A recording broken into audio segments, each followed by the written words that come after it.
नमस्कार, मेरा नाम मालविका मुदगल है। मैं जगन निवास धौलपुर में रहती हूँ। मैं बनवारी लाल जी की पोती हूँ और स्वर्गीय अशोक शर्मा जी की बेटी हूँ। साथियों, आपकी स्क्रीन पर है मालविका और मालविका से हम संवाद करेंगे उत्तर प्रदेश के कासगंज में जो ये घटना घटी है।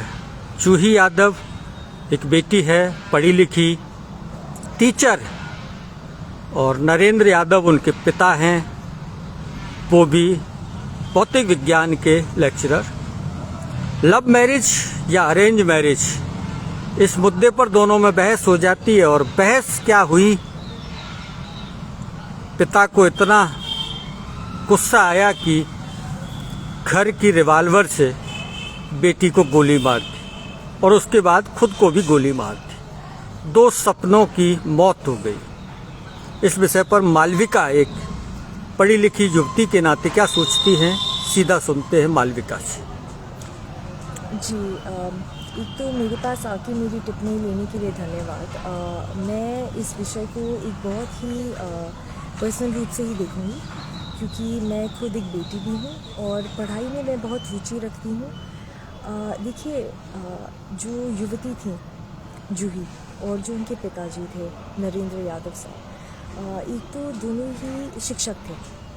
अगर आप शिक्षा के माध्यम से देखें तो जो शिक्षक होते हैं वो छात्रों को जोड़ते हैं, छात्रों को आगे बढ़ाने का काम करते हैं। तो मैं हमेशा ये सोचूंगी कि उस दायित्व पे जो लोग हैं उनको ज़्यादा प्रोग्रेसिव होना चाहिए। जब वो ज़्यादा प्रोग्रेसिव होंगे तभी तो पूरा समाज आगे बढ़ेगा, तभी तो पूरी सारे छात्र आगे बढ़ेंगे। खैर, मैं ये समझती हूँ कि ये जो घटना घटी है ये बहुत ही ज़्यादा दुखद है, क्योंकि जो लोग चले गए उनके लिए तो बहुत ही बुरा हुआ, लेकिन जो रह गए, मतलब जो जूही जी की मम्मी रह गई हैं, जो उनके भाई रह गए, उन पर जो आप बीती होगी, वो परिवार बहुत ही बिखर गया होगा।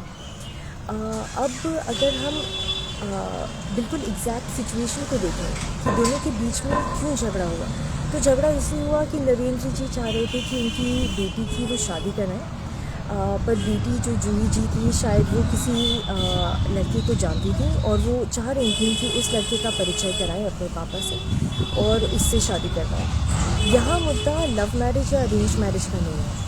मेरे हिसाब से यहाँ मुद्दा है कि वो कौन सा इंसान है जिसके साथ आप 7 फेरों में बंधेंगे और जिसके साथ आप अपनी ज़िंदगी बिताएंगे। वो उनके पापा चाहते, उनकी मम्मी चाहते, उनके भाई चाहते, भाई बंधु कोई भी है, लेकिन उस इंसान के साथ आपको कितने साल, 50, 60, 70 वर्ष तक का समय निकालना है। वो आपके परिवार में बंधेगा, आपको उसके साथ परिवार बनाना है, आप उनके साथ संतान होंगी और आपको पूरी ज़िंदगी रखी है। ज़्यादा बड़ा मुद्दा ये है कि क्या वो लड़का वो जूही जी ढूंढे या उनके पिताजी ढूंढे, वो कैसा है। हाँ, बिल्कुल जूही जी को इस बात की इज़्ज़त रखनी चाहिए थी, अपने पापा का सम्मान रखना चाहिए था कि जब पापा ने उनको पढ़ाया लिखाया तो हर माँ बाप की अपेक्षाएं होती हैं, तो उनको ज़रूर अपने पापा से और अपनी मम्मी से पूछना चाहिए था कि अगर उन्होंने इस युवक को ढूंढा है तो क्या वो उनके परिवार के वैल्यू सिस्टम में फिट करेगा कि नहीं करेगा। तो क्योंकि खुद एक बेटी होते हुए मैं कभी भी ऐसा कोई कदम नहीं उठाऊंगी जहाँ पे मेरे माँ बाप, भाई का, दादा लोगों का अप्रूवल सिस्टम नहीं है। तो ये तो क्योंकि हम छोटे हैं हमें मानना ही पड़ेगा कि अपने से बड़े बुज़ुर्गों का सम्मान रखना है। लेकिन हाँ, इस बात से मेरे को भी बहुत ज़्यादा शौक़ लगा है कि नरेंद्र जी को ऐसी कौन सी बात इतनी ज़्यादा बुरी लग गई कि उन्होंने अपनी ही बच्चे की जान भी ली और फिर उसके सदमे में उन्होंने अपने आप को भी अपनी भी आत्महत्या कर ली। तो ये तो बहुत ही दुखद है। मतलब एक शिक्षक होने के नाते और एक बड़ी बुज़ुर्ग होने के नाते अगर वो इतना एक्सट्रीम स्टेप नहीं लेते और अपने बच्चों के साथ बैठ के अगर कोई मिड वे निकाल देते तो शायद ये घटना आज घटित नहीं होती। बेटियों को प्यार करने का अधिकार है या नहीं? हर इंसान को प्यार करने का अधिकार है। हम लोग आदमी हैं, हम लोग तो हर किसी से प्यार करेंगे, क्यों नहीं। आप प्यार एक जनरल एज अ सोसाइटी आप करिए, लेकिन अगर आप सिर्फ शादी के तरीके से देख रहे हैं तो हमें देखना पड़ेगा कि हम एक इंडियन सोसाइटी में हैं। यहाँ पे सिर्फ प्यार नहीं है, आप परिवार भी है, परिवार भी है। आप एक बंधन में बंधने जा रहे हो। जो युवक है उनका परिवार, जो आपका खुद का परिवार है, ये तो हम लोग समझदार हैं। ये ब्लाइंड लव, ये टीनेज लव नहीं है ना। हम लोग बड़े हैं, हमें समझना पड़ेगा कि हमारे प्यार का महत्व क्या है। हमें एक परिवार से जुड़ना है।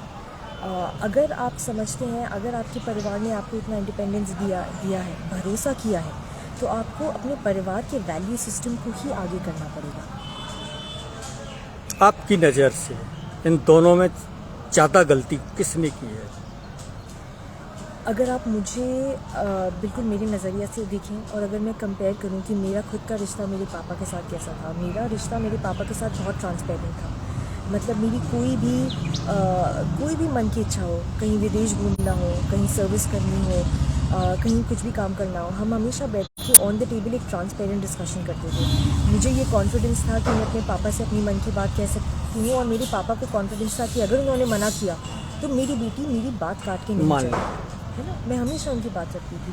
लेकिन ये जो बहुत ही बड़ा स्टेप हुआ जहाँ पे एक पिता होते हुए और एक शिक्षक होते हुए उन्होंने अपनी पुत्री की जान ली और उसके बाद उस सदमे में अपनी जान ली, ये डेफिनेटली इसका सबसे बड़ा शॉकिंग एपिसोड तो यही है ना। तभी तो आज हम इस मुद्दे के बारे में बात कर रहे हैं। अगर घर की तरह अगर ये घर में चर्चा होती, निपट जाता, तो आज बड़ा इतना मुद्दा ही नहीं होता।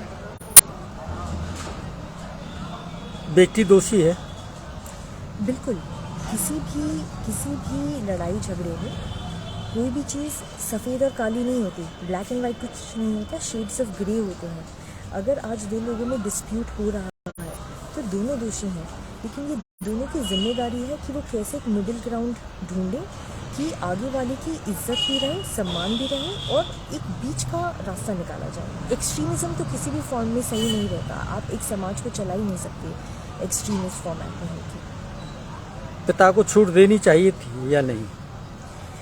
पिता को बैठ के समझना चाहिए था कि मुद्दा क्या है। देखिए, अभी हम ये नहीं जानते कि युवती ने जिस युवक को अपने लिए चुना था, क्या उसके बारे में बात हो पाई कि नहीं हो पाई।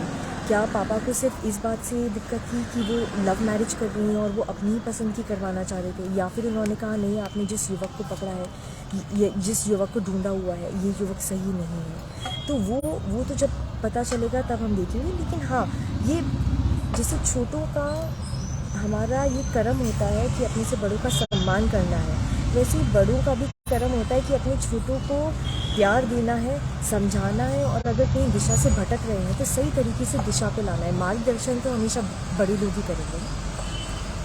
इस गंभीर विषय पर आपने अपने विचारों से हमको, हमारे दर्शकों को अवगत कराया। बहुत बहुत धन्यवाद। जी, धन्यवाद।